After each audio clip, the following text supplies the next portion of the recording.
Indawo ufuna ikhuluma ngiyayikhetha inkosi yasePhalamende.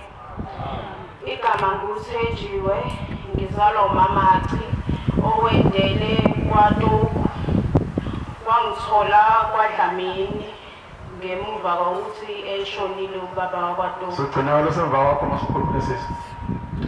Ngize ekhaya lemphefumulo ngihamba nomndeni nowakwaQibe. Sisuka eNtabankulu. NgoJuni ngibe nephupho ngaphupha obaba abathathu asebekhulile nje abamamkhehla. Labo baba angathi basegeyithini ekhaya. Mangingabheka ngiyabesaba, ingathi babonakala ukuthi abantu abangasekho.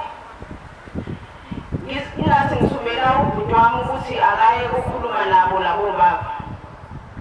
Ngike ngiphaphame kanjalo ngenhlanhla kwabe sekuwu-12 ngathandaza. Emva komthandazo ngiphinde ngilale. Mangilala liphinde libuye futhi leli phupho. Ngibabone labo baba kodwa-ke manje angisabesabi. Ngihambe ngiye kubona.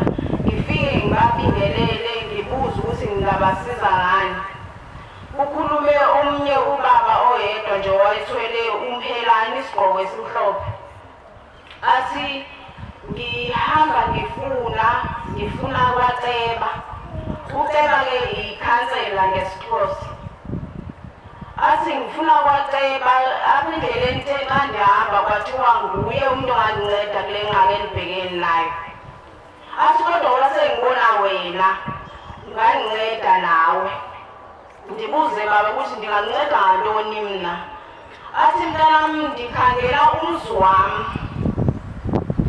Ndilahlekile andiwuboni. Kudala nahamba kwami. Ngoku ndilahlekile andiwuboni umzi wami. Kuthiwe umuntu ongandinceda nguCeba. Azichaze ukuthi yena ungutata kabani. Ndithi mna tata intoni enginganceda ngayo. Athi angabuzi uhamba udibana noCeba uzoyazi ukuthi intoni enginganceda ngayo. Nangibele ngiphaphame ndimchazele uCeba, ndiye ndibane noCeba ndimcacisele ukuthi ndibe nesibonakaliso esikanjena. Andithathe siye kulo mzi wakwaQibe. Masifika kulo mzi silibeka oludaba safumanisa into yokuba lo tata wayenamakhosikazi amabini. Wahamba wayohlala nonkosikazi encinci eGoli. Wasayina phaa ukuthi yena ucela ukuthi angafihlelwe unkosikazi omncinci. Ngoku usebuyile nje engasekho uthe ekusweleni kwakhe wangatshelwa eGoli.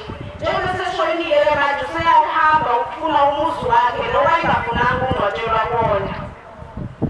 Kwathi-ke thina ngoba samaNazaretha mina noCeba sathi thina indlela esinganinceda ngayo ukuthi sinithathe sinise ekhaya lemphefumulo ngoba asinayo enye indlela esinganinceda ngayo ngaphandle kwaShembe. Yilolo-ke udaba esihamba ngalo namhlanje. Ndiphinde eManazaretha ndiphinde ndicele ukuxolisa emndenini wakwaYane. Kuthe emva kokuthi ngibe naleli phupho lakwaQibe kwadlula ixeshana ndaphupha umntwana wakwaYana owasweleka sisakhula washona sisakhula. Igama lakhe kwakuwuPamela.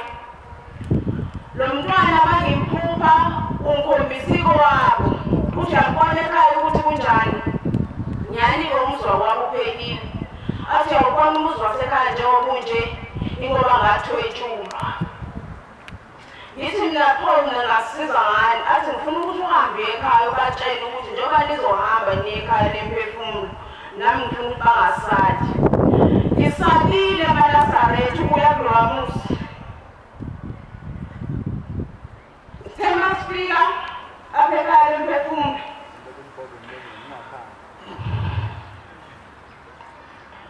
sifike ebusuku kakhulu ekhaya lemphefumulo. Sifike seshayile u-12. Ngilale nje ixeshana elincane.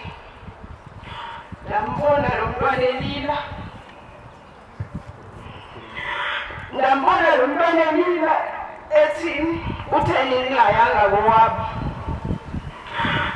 Kungoku umndeni wakhe yena bazangena abanye abantu yena basele babeme phaa 18 esibasela umndeni wakhe ngoba uzanga mina ngoba ngiyanga bowapho ngicela ukuthi ungithethelele umndeni wakwayana ndoyikile ndimncini andikwazi ukusithetha